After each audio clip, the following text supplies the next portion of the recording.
Seorang bocah usia 5 tahun, saudara, nyaris celaka setelah memakan wafer pemberian orang tak dikenal yang ternyata berisi serpihan silet di Jember, Jawa Timur. Ya, aksi teror menyasar anak-anak ini tak cuma sekali dan kini sangat meresahkan warga. Polisi langsung mendatangi rumah korban begitu mendapati laporan tentang wafer berisi benda tajam di Jalan Cempedak, Kelurahan Jember Lor, Kecamatan Patrang, Jember, Minggu siang. Korbannya yakni bocah berusia 5 tahun yang beruntung tidak sempat menelan wafer tersebut. Setelah diperiksa petugas, di dalam wafer terdapat puluhan benda tajam seperti potongan silet dan logam tajam lainnya. Bocah yang masih duduk di bangku sekolah taman kanak-kanak ini tiba-tiba diberi 3 bungkus wafer oleh orang yang tidak dikenal. Namun saat mengunyahnya mendapati benda tajam dan langsung mengeluarkannya dari mulut. Adiknya itu mendapat sebuah wafer, kemudian kok di dalamnya kok ada paku, ada seng, ada isi staples.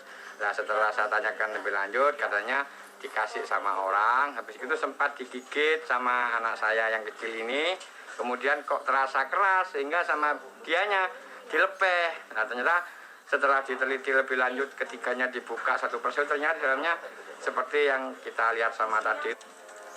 Peristiwa tersebut bukan kali pertama. Dalam beberapa minggu terakhir, setidaknya ada 5 laporan serupa yang mana TKP-nya masih di seputaran kota Jember dan sasarannya adalah anak-anak.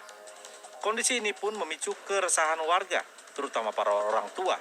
Apalagi di tengah pandemi COVID-19, saat anak-anak banyak menghabiskan waktu di rumah karena masih menjalani pembelajaran daring. Selain memeriksa beberapa saksi dan mengamankan barang bukti berupa 3 bungkus wafer yang isinya penuh dengan benda tajam, polisi juga terus memburu pelaku. Saat ini kami sedang berupaya untuk mengejar si pelaku untuk mengetahui motif dan tujuannya apa dia menyebarkan wafer tersebut kepada anak-anak di lingkungan Jalan Cimpedak RT 3 RW 8 tersebut. Selain itu, polisi juga mengimbau warga untuk waspada dan terus meningkatkan pengawasan kepada anak-anak saat bermain di luar rumah. Tommy Iskandar melaporkan dari Jember, Jawa Timur. Nah, itu tadi ya, untuk orang tua harus jauh lebih waspada, apalagi sekarang anak-anak kan kalau misalnya bermain di luar jangkauan orang tua, kita nggak tahu gitu ya, apakah mereka akan berinteraksi dengan orang lain, orang yang tidak dikenal. Apalagi untuk anak-anak kalau misalnya menerima iming-iming, permen, makanan itu suka diterima gitu loh. Benar sekali, jadi memang harus lebih hati-hati, orang tua lebih harus mengawas lagi, anak-anak juga lebih waspada, jangan